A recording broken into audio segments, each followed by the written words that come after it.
So just some information for you.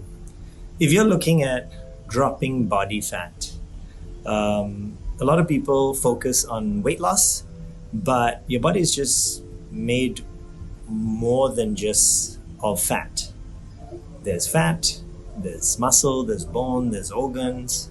And if you're focusing just on weight loss, then it may not be giving you the best indicators of what you should be focusing on, because you can gain up to 1 kilo a day just by water. If you're drinking a lot more water, you have a bit more water retention, your weight can go up. But that's not bad weight. It's not body fat where most people think. So focusing on body composition when you're setting your goals is so important. The best is to look at reducing your body fat levels and increasing your muscle levels, and we call it body recomposition. So remember, fat, when you train, doesn't turn into muscle. They're completely two different things, muscle and fat. When you start exercising more and eating a bit better and creating a calorie deficit in your nutrition, your body fat levels should come down. And when you're starting to exercise and do a bit more strength training, your muscle levels should come up. So they're completely two different things. Another thing I commonly hear is, oh, if you do too much strength training, when you stop training, that muscle is going to turn into fat. That's absolutely false. Absolutely false. So muscle, once you've gained it through strength training, and that could be body weight training, could be using bands, could be using dumbbells, machines, whatever it is. If you stop doing that, what happens is after a certain period, your muscle levels start to drop. But most people don't reduce the calories that they're eating when compared to when they were exercising and not exercising. So they were eating the same amount of calories, but exercising a bit less. So what happens is you start losing muscle, but because you're eating the same as when you were training, your body fat levels start to come up. And so that's actually what happens when it comes to body composition, is that muscle levels drop and body fat comes up. It doesn't turn into each other. If you're looking to drop body fat, 1 pound of fat is about 3,500 calories. And so to lose a pound of fat a week, you need to create a deficit in the calories that you take in of 500 calories. So 500 a day times 7 days in a week, it'll give you 3,500 calories. So if you're able to create that deficit, you should be able to lose about 0.5 kilos or 1 pound a week.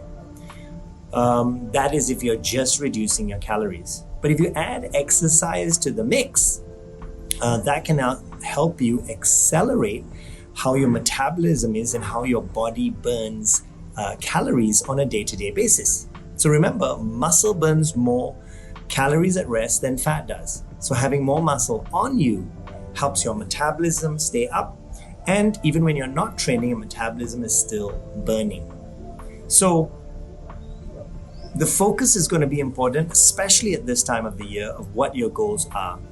I would highly recommend that you work on body recomposition, which is dropping your body fat levels, and then focus on getting stronger in the gym, building those muscle levels, so you get to do two things at one time. One is drop your body fat, and two is get fitter and stronger so that you can maintain those results.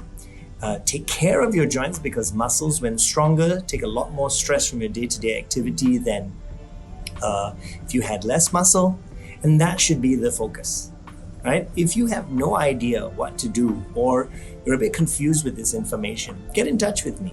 I would really recommend that you get your body composition tested first. There are a few different ways. You can either use a bioimpedance scale, which is one of those scales that you stand on them, you hold the sensors, and it sends an electrical impulse through the body. You don't feel it at all. It'll tell you how much body fat you have, how much muscle you have, how much water, and how much visceral fat. Unfortunately, the accuracy of the machines, a lot of the Tanita machines, are about 60 to 70%, right? Why I say this is we've had clients that have taken them regularly, and even though they've seen great results, clothes are fitting better, sometimes the machines can show results that are not accurate. The next way to do that is do a caliper measurement, which is a pinch test. That one you'll need to go to a fitness professional. I do it, my coaches do it, where there's a bit more accuracy doing it. And the accuracy depends on the person you're doing it with. If that person that is administrating the caliper test is brand new to it, the accuracy is less compared to someone who's done it many times. So I would advise you get those measurements done so that it gives you your benchmark, and then you could take it every 4 weeks, but I usually recommend 6 to 8 weeks, take it again to see how you're progressing. And in this way, it can really help you fine tune the program you have. Are you eating in the right manner? Are you exercising enough that you can slowly but surely get to your goals? I hope that's helpful.